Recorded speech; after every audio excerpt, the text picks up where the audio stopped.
हाँ जी, next is polygon. What is a polygon? Polygon क्या होता है? Closed figure, simple closed figure which is made up of line segments. Made up of line segments. अब यहाँ पे उन्होंने क्या कर दिया कि वो लाइन सेगमेंट से ही बनी होनी चाहिए. तो अगर मैं ऐसे बना दूं कुछ, तो क्या ये पॉलीगन होगा? नहीं, क्योंकि ये वाली चीज कर्व्ड है. ठीक है, तो कोई भी simple closed figure which is entirely made up of line segments is called polygon. तो इसका मतलब अगर एक पॉलीगन है, मैंने ये बनाया, सब लाइन सेगमेंट से बनाया, इधर देखो ये बनाया, इस सर्कल पॉलीगन? नो. नो. इस semi circle polygon? No. No. इस ओवल पॉलीगन? नो. नो, क्योंकि लाइन सेगमेंट से नहीं बना. अगर मैंने ये एक पॉलीगन बनाया, तो इसको मैं कह सकती हूँ कि ये सिंपल क्लोज कर्व्स भी हैं. Yes. क्योंकि लाइन सेगमेंट को भी हम कर्व मानते हैं. तो इसका मतलब पॉलीगन्स क्या हो गए? सिंपल क्लोज कर्व, क्योंकि आपस में क्रॉस नहीं हो रहे ना कहीं पे भी. सिंपल क्लोज कर्व्स, बट बने किससे हुए हैं? लाइन सेगमेंट से. ये क्लियर है? अब आगे पॉलीगन्स में हमने कुछ टर्मिनोलॉजी ध्यान में रखनी है. क्या क्या? देखो पॉलीगन्स में जहां पे अगर मैंने ये बनाया ABCD, अच्छा, तो इसका मतलब मेरे को कम से कम कितनी लाइन सेगमेंट्स चाहिए अगर मुझे एक पॉलीगन बनाना है? क्योंकि अगर मैं 2 लाइन सेगमेंट्स लूंगी तो वो तो ओपन ही रह जाएगा, वो पॉलीगन बनेगा ही नहीं. और पॉलीगन का मतलब है something which should be closed. तो मेरे को कम से कम 3 लाइन सेगमेंट्स चाहिए. और अगर मैं 3 लाइन सेगमेंट्स लेके एक पॉलीगन बनाती हूँ, तो उसका स्पेशल नेम क्या दिया गया है? ट्रायंगल. ठीक है, तो इसका मतलब triangle is our smallest polygon. Clear? Now next some important points which we have to keep in mind. एक पॉलीगन के हमने बना दिए, पॉलीगन बनाया ये ABCD. ठीक है, अब इस पॉलीगन की क्या क्या मुझे पता होना चाहिए? जो इंपॉर्टेंट पॉइंट्स हैं, मुझे पता होना चाहिए साइड्स, मुझे पता होना चाहिए वर्टेक्स, मुझे पता होना चाहिए adjacent sides, opposite sides, adjacent angles, adjacent vertices, adjacent sides. वो तो हो गया opposite sides, angles, opposite vertices, sorry. और एंगल्स तो भी आगे जाके पढ़ेंगे ना, अभी एंगल्स का टॉपिक आएगा नहीं. ठीक है, एज ऑफ नाउ हमने ये समझना है कि साइड्स क्या होती हैं. तो साइड्स क्या होती हैं? जिन लाइन सेगमेंट से वो पॉलीगन बना है वही उसकी साइड्स होंगी. तो हम कैसे लिखेंगे साइड्स का नाम? हमें उन्हें सिंबल डाल के लिखना है. अब क्योंकि ये AC, what is this? Is this a line? Line segment. Ray क्या है ये? AB, AC, CD, BD, what are these? Line segments है, क्योंकि फिक्स्ड है, ये आगे बढ़ नहीं सकती. तो हम कैसे लिखेंगे साइड्स का नाम? AB with the symbol of line segment, BD, then DC and then CA. और सबके ऊपर मैं सिंबल क्या यूज करूंगी? लाइन सेगमेंट का.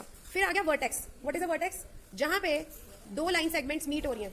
दिस मीन्स जहां पे 2 साइड्स मीट हो रही हैं. So a point where 2 line segments और where 2 sides meet is called a vertex. अब क्योंकि ये पॉइंट बन जाता है, तो इनका नाम हमेशा कैपिटल में ही दिया जाता है, बिकॉज पॉइंट्स का नाम हमने सीख लिया कि कैपिटल में ही देना है. समझ में आ गया वर्टेक्स? अब वो कह रहे हैं ठीक है जी, आपको वर्टेक्स बता दिया. वर्टेक्स का मतलब होता है पॉइंट. आपको साइड्स बता दी. अब आपको ये सीखना है एडजेसेंट साइड्स क्या होती हैं और एडजेसेंट वर्टेक्स क्या होते हैं, या ऑपोजिट किसको बोला जाता है? ऑपोजिट साइड क्या होती है, ऑपोजिट वर्टेक्स क्या होता है? जो लाइन सेगमेंट्स, मतलब जो साइड्स एक दूसरे के साथ साथ आए, इसका मतलब उनमें एक पॉइंट कॉमन आएगा ना. जैसे AC एंड CD, ये दोनों क्या होंगी? Adjacent sides. तो मैं इनका नाम कैसे लिखूंगी? एडजेसेंट साइड्स का. हमेशा पूरी गेम, इस पूरे चैप्टर में गेम्स हैं आपके सिंबल्स की. तो अब मुझे अगर एडजेसेंट साइड्स लिखनी है, तो मैं क्या लिखूंगी? फर्स्ट पेयर क्या बनेगा? AC and AD. का है AD? तो कहीं मिल ही नहीं रहा. AC या AD, AB भी लिख सकते हो. AC, अब देखो पॉइंट A से AC और AB है. फिर पॉइंट C को पकड़ू मैं, तो CA एंड CD. अब देखो हमने मेन इंपॉर्टेंट पॉइंट क्या ध्यान रखना है यहाँ पे, कि हमने सिंबल्स करेक्ट यूज करने हैं. ऊपर लाइन का सिंबल या रे का सिंबल यूज नहीं करना, क्योंकि ये फिक्स्ड लेंथ है. ठीक है, क्योंकि हमने क्या करा है? पॉलीगन बनता है लाइन सेगमेंट से, और लाइन सेगमेंट की लेंथ हमेशा फिक्स होती है, वो आगे नहीं बढ़ सकती. समझ में आ गया? तो इसका मतलब AC and CD are adjacent, CD and BD are adjacent, BD and AB are adjacent, AB and AC are adjacent. अब ऐसे ही अगर मैं पॉइंट्स की बात करूं, इसका मतलब मेन इंपॉर्टेंट बात क्या याद रखनी है कि जो एडजेसेंट साइड्स होंगी, उन साइड्स में हमेशा एक पॉइंट कॉमन रहेगा, तभी वो एडजेसेंट बनेगी. अब हमने करना है, चलो पहले यहीं से पढ़ लेते हैं. ऑपोजिट साइड्स क्या होंगी? ऑपोजिट साइड्स मतलब जिनमें कोई भी कॉमन पॉइंट नहीं होगा. जैसे AB एंड CD, तो मैं कैसे लिखूंगी? AB and CD are opposite sides. अगला पेयर क्या बनेगा? AC and BD. AC and BD, ये भी ऑपोजिट साइड्स है. क्लियर है? अगला आ गया पॉइंट वर्टेक्स का. वर्टेक्स क्या होता है? कॉर्नर, जहां पे 2 लाइन सेगमेंट आके एक दूसरे को मिल जाती हैं. तो यहाँ पे हमारे अब कितने कॉर्नर्स हैं? कितने वर्टिसेस हैं? 4 वर्टिसेस. क्या क्या नाम है? A B CD. वैसे नाम मैंने गलत लिखे, यहाँ से होने चाहिए, because they should always be in a sequence. अब आगे वर्टिसेस की बात. वर्टिसेस मतलब पॉइंट्स जहां पे 2 लाइन सेगमेंट्स मिल रही हैं आके. तो अब मेरे को बताओ, इसका मतलब 2 पॉइंट्स कब होंगे एडजेसेंट? तो जब 2 पॉइंट एक ही लाइन सेगमेंट पे हैं, तो वो एडजेसेंट हो देंगे. जैसे यहाँ पे देखो A और, इसको दोबारा बनाते हैं, एक मिनट, इसको ले लेते हैं वर्टिसेस स्टैंड करने के, अंडरस्टैंड करने के लिए. P Q R S. अब हमारा एक वर्टेक्स है P, और इसके साथ एडजेसेंट कौन सा है? Q. या तो पॉइंट Q है या पॉइंट S है. तो इसका मतलब जब मैं P और S की बात कर रही हूँ, तो एडजेसेंट वर्टेक्स कौन सा हुआ? The vertex which is on the same line segment. मतलब 2 end points of 1 line segment in polygon are adjacent vertices. ये बात क्लियर है? तो ये आपको किसी भी फिलअप फॉर्म में आ सकता है. The end points of a line segment in a polygon are called dash. So they are called adjacent. End points की बात हो रही है, they are called adjacent vertices. तो इसका मतलब P and S they are adjacent, P Q adjacent है, Q R adjacent है, R S भी एडजेसेंट है। ये क्लियर है? अब बात करो ऑपोजिट की। ऑपोजिट मतलब जो एक ही लाइन सेगमेंट पे नहीं है वर्टिसेस, तो S और R तो एक P है, बट S के ऑपोजिट क्या नजर आ रहा है हमको? Q, जो बिल्कुल ऑपोजिट है इंटायरली, और R के ऑपोजिट क्या आ रहा है? P। तो जो वर्टेक्स सेम लाइन सेगमेंट पे लोकेटेड नहीं है, अब बुक में देख लें एक बार, ये देखो, the line segment forming the polygons, तो जो लाइन सेगमेंट से पॉलीगन बनता है उनको क्या बोला जाता है? साइड्स। तो पॉलीगन की बन जाती है वो साइड्स, जहां पे वो लाइन सेगमेंट मीट करती हैं, एक पेयर ऑफ लाइन सेगमेंट, मतलब दो लाइन सेगमेंट्स जहां पे मिलती हैं। तो this means meeting point of a pair of sides is called a vertex. जहां पे एक पेयर ऑफ साइड्स मिलेगा उसको क्या बोला जाएगा? वर्टेक्स। अब देखो, any two sides with a common and point, दो साइडें जिसका एक एंड पॉइंट हो कॉमन, उसको क्या बोला जाता है? Adjacent sides. क्योंकि यहाँ पे आपने कुछ भी अगर फिलअप में आता है तो देखना है पॉइंट्स के बारे में पूछ रहे हैं कि साइड्स के बारे में पूछ रहे हैं। Then next, end points of a same side, end point. अब यहाँ पॉइंट के बारे में क्वेश्चन पूछ रहे हैं, तो एक ही सेम साइड के एंड पॉइंट्स पॉलीगन में क्या होंगे? Adjacent vertices. Then the pair of vertices which are not adjacent, the joints of these vertices. अब नेक्स्ट एक बात हमने और क्या याद करनी है कि what is the diagonal of a polygon. तो डायगोनल ऑफ पॉलीगन क्या होगी? जो वर्टिसेस एडजेसेंट नहीं है उनको ज्वाइन करके जो एक लाइन सेगमेंट बनेगी। जैसे यहाँ पे एडजेसेंट S और R तो एडजेसेंट है, S की ऑपोजिट क्या है? Q। तो अगर मैं S और Q को ज्वाइन कर दूं तो ये एक लाइन सेगमेंट बन रही है, which is this line segment is made by joining two opposite vertices. Such a line segment is called a diagonal. ये क्लियर है? और अगर आपने स्पेलिंग याद करना है, dia DIA, gonal GONAL, diagonal. Clear है? चलो जी, नेक्स्ट इज एंगल्स। एंगल्स क्या होते हैं? एंगल्स आर फॉर्म्ड, एंगल्स कब बनते हैं? When corners are formed. तो कब एंगल बनते हैं? जब कोने बनते हैं। Angles are formed when corners are formed. Now what is an angle? अब एंगल कैसे होता है? देखो, हमने हमेशा देखा ना, एंगल या ऐसे होता है, या ऐसे होता है, या ऐसे होता है, या फिर ऐसे होएगा, या this is also an angle.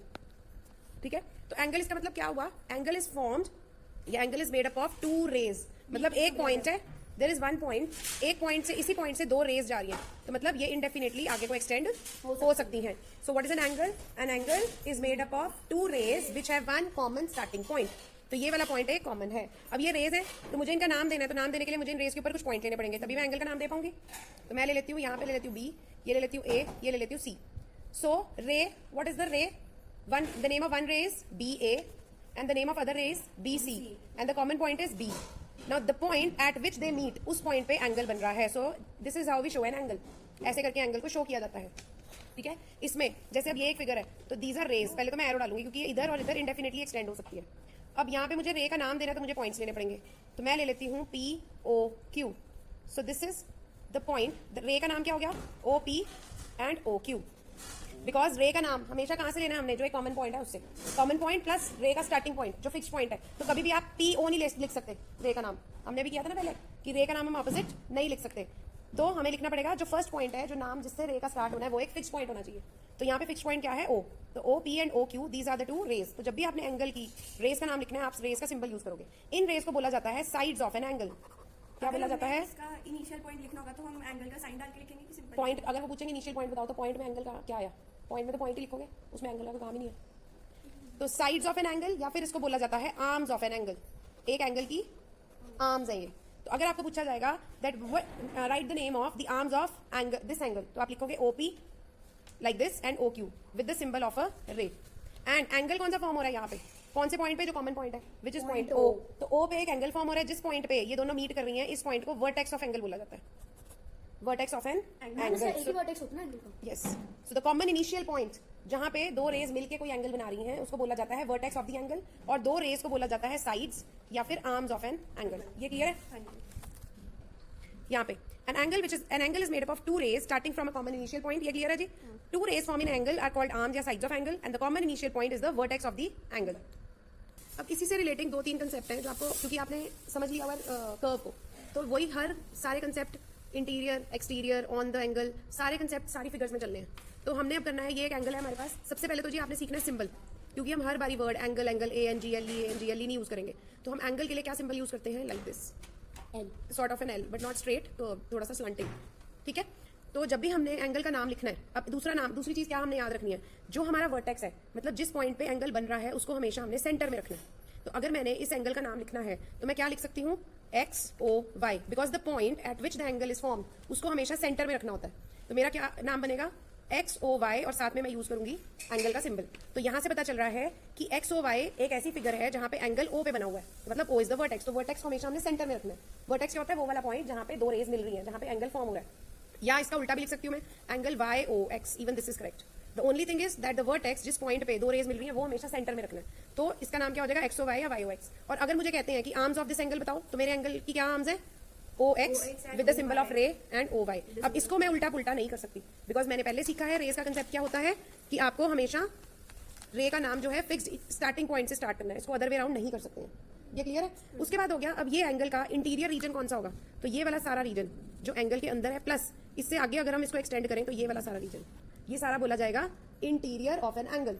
और जो ये वाला सारा रीजन है बाहर का, ये बोला जाएगा एक्सटीरियर ऑफ द एंगल। तो अगर मैं एक पॉइंट ले लूं यहाँ पे, कुछ यहाँ पे ले लूं, समझ लो पॉइंट एस,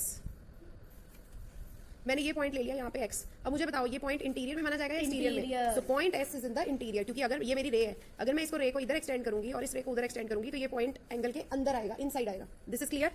और अगर मैं यहाँ पे एक पॉइंट ले लेती हूँ T, so this point T is in the exterior of the angle. ये क्लियर है? तो बस इसी से आपकी एक्सरसाइज 4.3 भी हो सकती है। The only thing which you have to keep in mind is, अब वहां पे क्या है, आपको क्या दिया होगा? सपोज आपको ट्राइंगल दे दिया एक, अब यहाँ पे ट्राइंगल में दे दिया नाम पी क्यू एंड आर। बताओ अब कितने एंगल्स फॉर्म हो रहे हैं जी? तो कितने एंगल्स फॉर्म हो रहे हैं जहां पे दो रेज मिल रही हैं? ठीक है, तो this is first angle, this is second angle and this is third angle. तो 3 एंगल्स तो होंगे अगर उल्टा कर दे तो। वो एंगल तो एंगल सेम ही रहेगा ना, वो तो नाम, अगर पी क्यू आर लोगे, आर क्यू लोगे, एंगल तो सेम ही है, तो वो एक ही माना जाएगा। आप लिखोगे एंगल पी क्यू आर और angle R Q P. The only thing which you have to keep in mind is कि जो पॉइंट का एंगल शो कर रहे हो वो हमेशा सेंटर में आना है। सिमिलरली अगर मैंने एंगल पी का नाम लिखना है तो I will write angle Q P R और एंगल आर पी क्यू। अगर मैंने पॉइंट आर का नाम, सो this is my first angle, my second angle and my third angle, angle P R Q और एंगल क्यू आर पी। तो चाहे ऐसे इधर ले जाओ, इधर से इधर ले जाओ, एंगल वही रहेगा। ठीक है, तो हम ये नहीं कहेंगे कि ये 6 बन गए हैं, 6 नहीं बने, एंगल तो 3 ही दिख रहे हैं। This is first angle, second angle and third angle. अब ऐसी फिगर में आप एंगल पी, एंगल क्यू और एंगल आर भी लिख सकते हो। क्यों? क्योंकि यहाँ पे कोई और एंगल इनके साथ नहीं बन रहा। बट सपोज अगर कुछ ऐसी फिगर होती, यहाँ पे होता ए बी सी डी, तो आप यहाँ पे एंगल बी लिख सकते हो, एंगल डी लिख सकते हो। क्या आप एंगल ए को एंगल ए लिख सकते हो? नहीं लिख सकते, क्योंकि एंगल ए पे अब दो एंगल्स फॉर्म हो रहे हैं। इसको एंगल बी ए लिखेंगे, आप बी ए नहीं, angle B A C. Angle B ए थोड़ी बना, बी ए तो एक लाइन सेगमेंट है। तो आप लिखोगे angle B A C plus angle C A D, ये दोनों एंगल्स मिलके बना रहे हैं टोटल एंगल ए को। सिमिलरली क्या आप एंगल सी लिख सकते हो यहाँ पे? तो इसके 3 बनेंगे ना, एक B A C, C A D, B A C, हाँ yes. So B A C is this, B C A D is this and B A D is the whole angle which is form by adding angle 1 and 2, इन दोनों को plus. आप angle D को angle D भी लिख सकते हो या फिर एंगल ए डी सी भी लिख सकते हो। It's is one and the same. अब पॉइंट सी आ गया, पॉइंट सी पे ये एंगल बन रहा है और ये एंगल बन रहा है, तो इसके आप क्या पॉइंट बनाओगे? इसके एंगल का क्या नाम रखोगे? बी सी ए या ए सी बी, या फिर एंगल ए सी डी या एंगल डी सी ए। तीसरा क्या होगा? Angle B C D which is a straight angle. ठीक है, ये हमने नेक्स्ट चैप्टर में पढ़ना है, तो इसको बोलता जाता है स्ट्रेट एंगल। एक चीज और है कि इसमें हमने कर लिया interior region, point in the interior, point on the exterior. एक होता है point on the angle. On the angle मतलब चाहे यहाँ पे हो चाहे यहाँ पे हो, so this is the point on the angle. अगर वो पूछेंगे, yes, point X is on the angle Q O P and point Y is on the angle P O Q या क्यू ओ पी। ठीक है, जो angle के ऊपर मतलब उसकी आर्म के ऊपर जो पॉइंट है उसको बोला जाता है ऑन द एंगल दिस।